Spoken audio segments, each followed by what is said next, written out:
Hi, I'm Alex, and I've been a volunteer and supporter of the Harmonizers for many years. And I recently had the chance to sit down with Stuart Zagnit, a Broadway and television veteran whose credits include Harmony, Newsies, Seussical, and the original off-Broadway cast of Little Shop of Horrors. You may have also seen him on hit TV shows like The Marvelous Mrs. Maisel and Blacklist. Or for some of you animation fans, you might just recognize his iconic voice. So, Stewart understudied the role of Rabbi in Harmony on Broadway, and this summer he joins the Harmonizers on stage in St. Louis, playing the older Roman Cycowski in their convention set. Here's our conversation. You were in Harmony. What was your role in Harmony? So I was in the ensemble, which means I didn't have very much to do, but I also understudied Chip Zien, who played the pivotal role of Rabbi in the show, which was a very juicy, wonderful role to do.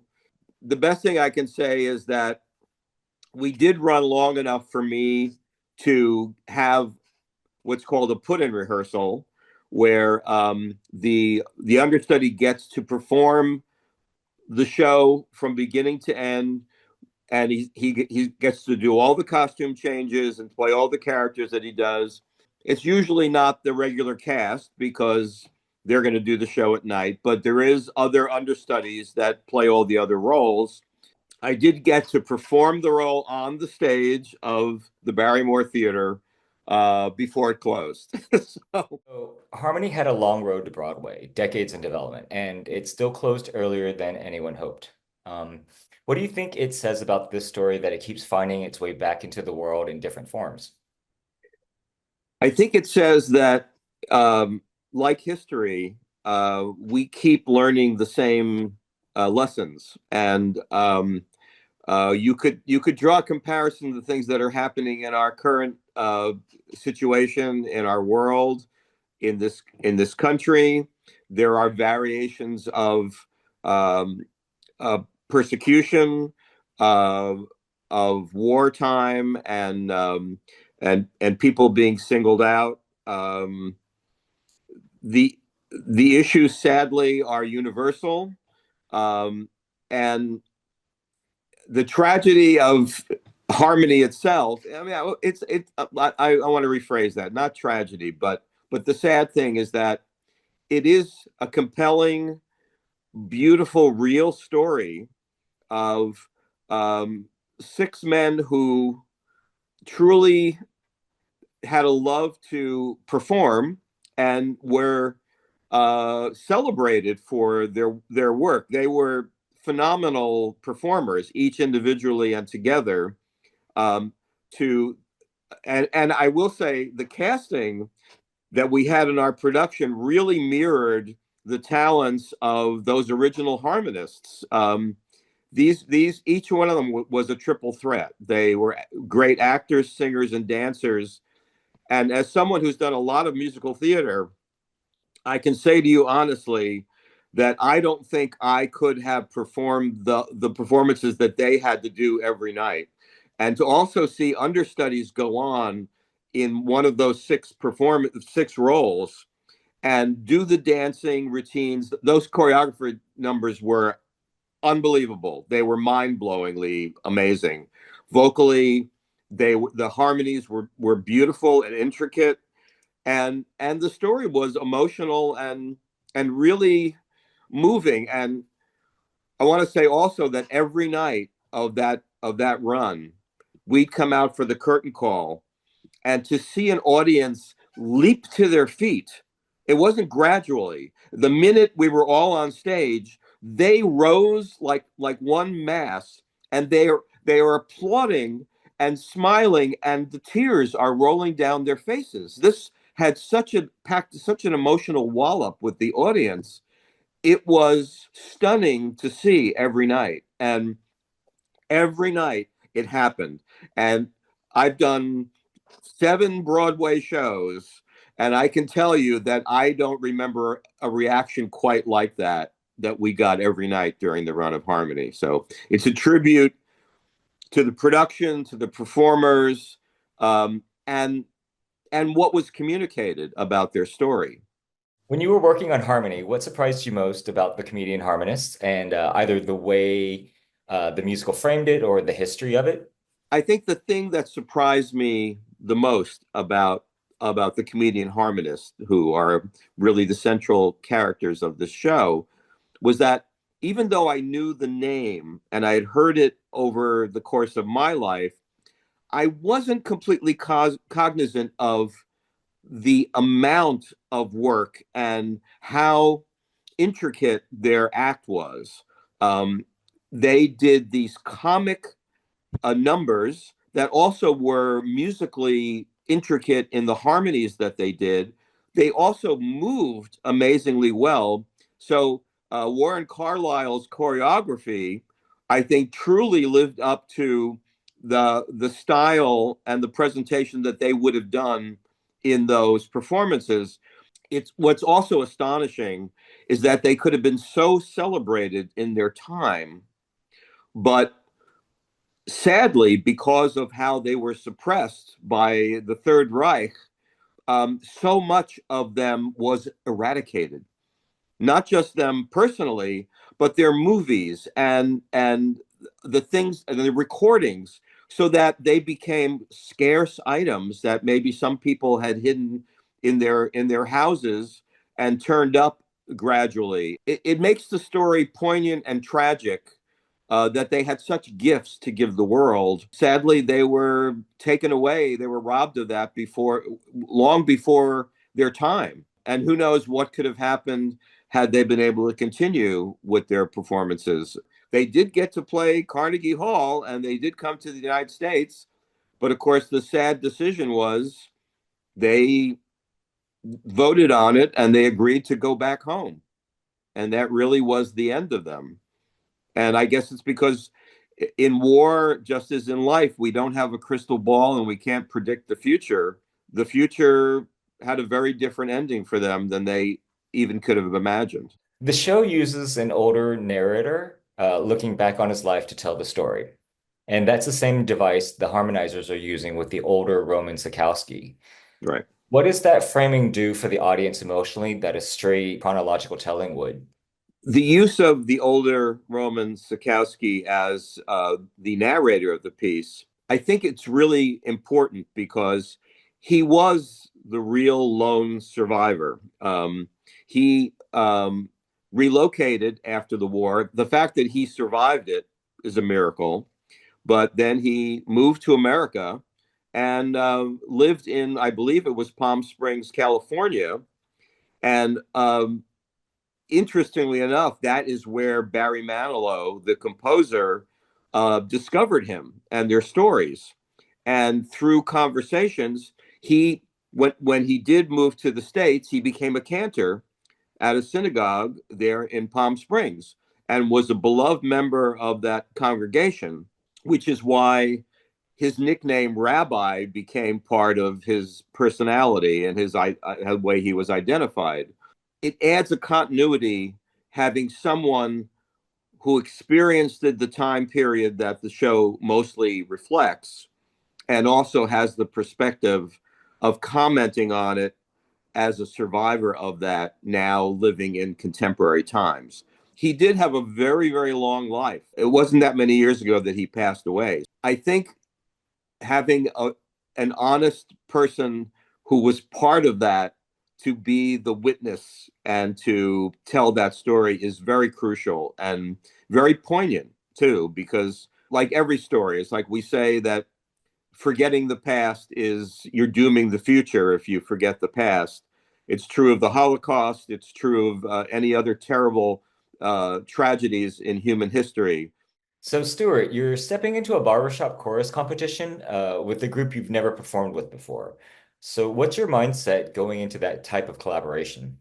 My whole career in this business has been a series of challenges. If you decide to do this for a living, you know that there is always a risk factor. It was a challenge that I was intrigued with because of its historical nature, because it also was three Jews and three Gentiles, and that these people from differing backgrounds found a commonality in their music. and their desire to perform for an audience. It almost becomes a mission in life to do this, to bring this to the world. And they succeeded. They succeeded except for the tyranny of despotic people that had other ideas in mind. And I think it's a testament to the human spirit that people with a sincere desire to communicate and reach out to an audience can do amazing things. And they touched many lives. Yeah. As you know, the Harmonizers are an amateur chorus, and these guys, they have day jobs, but they show up every week because they love to sing. From what we've understood is that this particular set has been really, really impactful. So what does it mean to you that it's a group like this carrying this story forward? I think the fact that this is a, you excuse the expression, amateur group that does this in their spare time, I think it's a testament to their dedication and the fact that they understand what this group represented, and to want to celebrate that, I think is a lovely thing. I kind of would encourage other groups to follow their lead. Entertainment is very biodegradable. The flavor of the minute can be huge and then disappear off the face of the earth. And as we get older, we start seeing those people that were iconic when we were younger, and a generation goes, who's Fred Astaire? Who's Cary Grant? Who's Gene Kelly? And I'm going, oh my God, I can't believe that there are people that were such giants in entertainment and who gave so much to a young aspiring performer like myself, and they are unknown to generations. I would say that the harmonists here that are doing this show are doing the good work of bringing a new recognition to this group that was robbed of its historical significance. I think it's a wonderful thing to do that, and to be part of that is kind of thrilling. You played a lot of roles across your career. Yeah. And how do you approach stepping into a character who was a real person, someone with a documented history versus a purely fictional one? Yes, it's true. I have done many different characters in many different shows over the years, from 𝘕𝑩𝘬𝘃 and Fiddler on the Roof to the Wizard in Wicked to Seymour in Little Shop of Horrors. I think even though these characters are based on living people, as a theatrical piece, it works exactly the same. You do the same investigation of a fictional character as you would a real life character. And often the great thing is that in a real life character, you have actual events and historical things that will inform you. An actor's job otherwise is creating that reality to base your performance on. I'm happy to investigate whether it's a real person or a fictional person to find those same living qualities that help you make them real on stage. You get to see a lot of the humanity of those characters by the reflection of what they did in life. I guess a dream of mine would be to do a one-man show of Albert Einstein. And there's someone everyone on the planet knows. He may be arguably the most famous person who ever lived. And I found a television clip that Albert Einstein did on a program called Today with Mrs. Roosevelt. And they were talking about the atom bomb. And from Princeton, they had a remote segment of Einstein talking directly into the camera. There was a moment where I'm sitting there watching him, and he's looking directly in. So I felt like he was looking into my eyes and I was looking into his. And I did it to try to get some of the nuances of his German accent to give an authenticity to this performance I was going to do. And I just felt this cosmic connection with this man.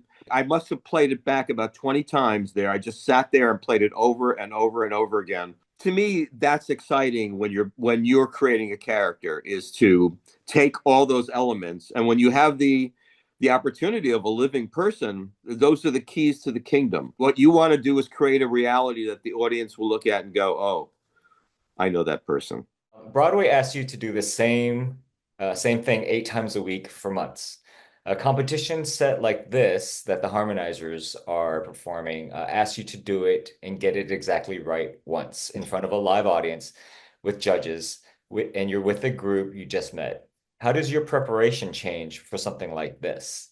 To prepare for doing a one-time presentation of this a cappella group competition is definitely challenging. There's a wonderful thing when you're a performer, whether you're doing it 8 times a week or once, and that is one word, which is adrenaline. And adrenaline really works for the actor. And I will say, the first time in front of an audience, there's a lot of adrenaline that goes on. And I think my challenge in doing that is acknowledging it, but also keeping it kind of at a certain level and not let it get you to a point of, manic presentation, which, is always possible. But I am amazed sometimes at those first performances of something. I've done reunion concerts of Newsies and of Seussical. That adrenaline rush of that first performance, if you have a 7 o'clock and a 9:30 show, is kind of astonishing. And it's amazing what you find out you're capable of doing. And I always feel relieved after those first ones, because then you go, oh, I can get through this. And so hopefully that first performance will be the best one, since we won't have a chance to any do-overs. This group, even though they are technically an amateur group, has a history of doing these shows and these competitions, and they know what it's like to rise to the occasion. And I've seen some of the videos of them, and I thought their work was really impressive. I think it's going to be a fun experience for everybody. So, Stuart, we're about, I think, maybe 8 to 9 weeks away from the Barbershop Harmony Convention in St. Louis, and you're in New York, and the Harmonizers are in Virginia. What is your rehearsal practice and preparation look like? The rehearsal process that, as you said, with about 9 weeks before we do the actual presentation, is going to be challenging. It's made a little more challenging because I also got cast in a production of West Side Story at the Paper Mill Playhouse in Millburn, New Jersey. The challenging part is finding those downtimes that I can work on the Comedian Harmonist show with the Harmonizers. It may actually turn out to be me joining them on 2 of my days off once the show starts performing. They're carrying the bigger load because they have to do all the songs, and me as narrator gets to talk about it, but not have to do all of those intricate harmonies. I think it's going to work out. So, you're the original voice of Professor Oak in Pokemon, I am. a character that's been a part of people's childhood for almost 30 years. And do you find that fan base crossing over at all into your stage work? And has anybody ever recognized you in a theater context for that specifically? In fact, I am. I must confess, I am the original voice of Professor Oak in Pokemon, and have done the role. We started voicing it in 1998. It started airing in 1999, and I did it for the first 10 years of the series. So there's a whole generation that grew up listening to me. And of course, I'm thrilled because now when I go to anime conventions, the young people that watched them when the series first came out are now watching those same episodes with their kids on Netflix. So another generation is being introduced to the work that we did, which is just the most amazing thing as an actor and as a voice actor, to know that my fan base is continuing. The interesting thing is that for many, many years, the anime world was not really aware that I am a musical theater New York Broadway actor, and the people in my New York Broadway community didn't know, for the most part, that I was an anime actor. Are you excited about convention this summer? Very much so. I think the story of the Harmonists is one that needs to be told, that is amazingly entertaining, in addition to the historical impact that it has had. I'm excited for the audiences to see it, which is will be on July 3rd at the BHS convention in St. Louis. Our big performance, I think, is going to be exciting and thrilling, and I'm excited for the audiences to discover them. Audiences need to keep understanding what a great impact this group has had historically and maybe moving forward in history. To be part of it once again is a great thrill for me.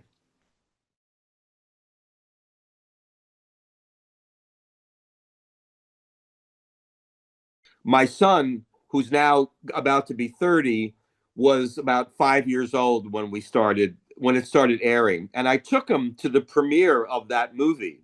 So he's sitting next to me. And as a 5-year-old, he had such concentrated energy, and he was like riveted to the screen. The minute Oak comes on in the first part of the movie and starts to talk, he did this. He's like, and he just turned and looked at me, and that was the acknowledgement and the recognition that I craved, and it just meant the world to me that there was my son hearing my voice on the screen and knowing that was me. And I went, thank you, God, I can die now. This is this is great. This is my traveling Pikachu. I say, and you never know who else might be there. Pika. We do a little.